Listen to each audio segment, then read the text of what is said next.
There is something about hurt that makes people become quieter, makes people become more guarded, more cautious, more withdrawn. Sometimes it makes people defensive, suspicious of love, and just, distant. And this is one of the hardest parts of relationship. What happens after damage?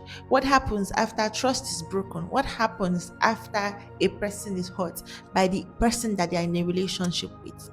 Anybody can talk about love when things are good, but what happens when the fences are broken?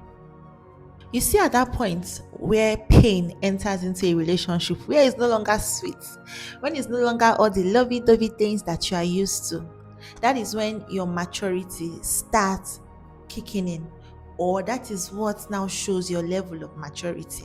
So the question is, what do you do when you're in love with someone and you've hurt the person or the person has hurt you? What happens then?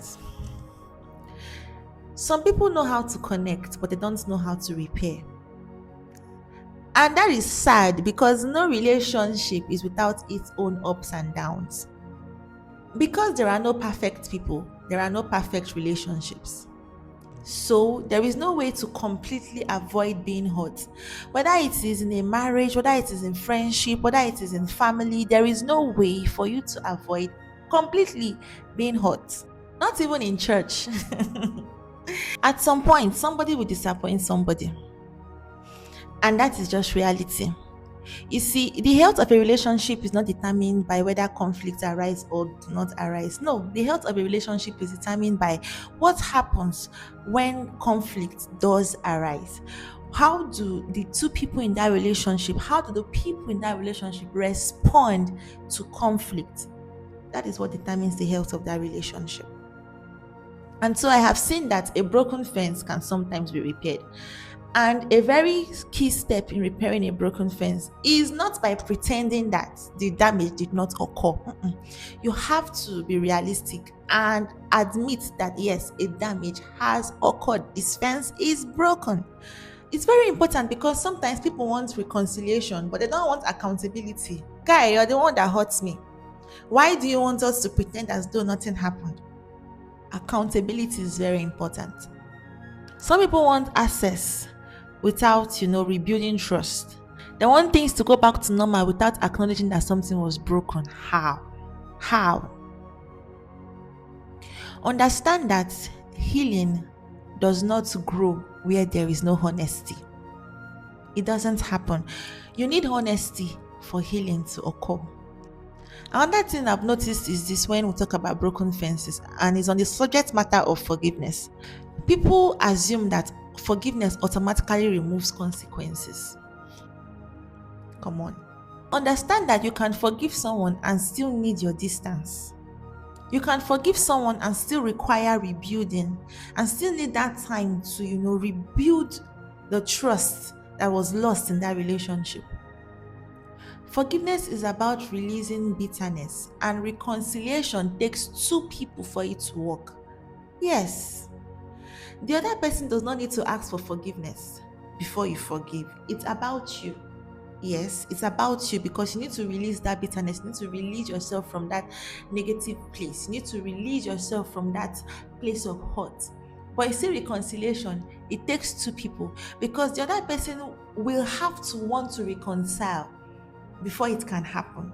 So forgiveness can be a one-way street. Whether they ask for forgiveness or not, it does not really matter. You need to forgive for yourself. But you see, reconciliation, it takes two people. And sometimes people tend to confuse the two of them. They are not the same thing. Forgiveness and reconciliation are not the same. And that is why some people feel guilty for creating boundaries after they've been hurt. They think it's not right. They think, oh, if I've forgiven this person, maybe I should not keep my distance. No. They think, oh, if I've forgiven this person, shouldn't everything just, return back to normal? Not necessarily. Forgiveness is not the same as unlimited access. And now let's talk about the person that hurts someone. Let's talk about accountability. I think many people struggle with repairing broken fences because accountability feels very uncomfortable. Accountability requires you to look at your faults in the face and take responsibility for your parts in the whole mess, in the whole breakdown. And so a proud person will not be able to rebuild broken fences because accountability requires humility. It requires sitting in that reality that your actions hurt somebody. And I understand why sometimes it's uncomfortable and some people don't even get to that point at all because they were not taught this.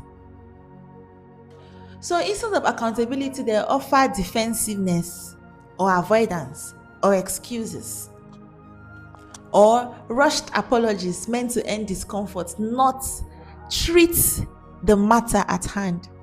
You hear something like, I was hurt by what you said. Oh, I'm sorry.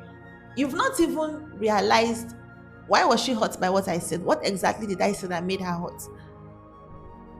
You just rush the apology, so we'll just get this out of the way. And then when the person tries to draw your attention to that, you start hearing things like, but I've apologized now. It's not just about the apology. It's about understanding why you had to apologize in the first place. A sincere apology should sound like, I understand how I hurt you and I am sorry.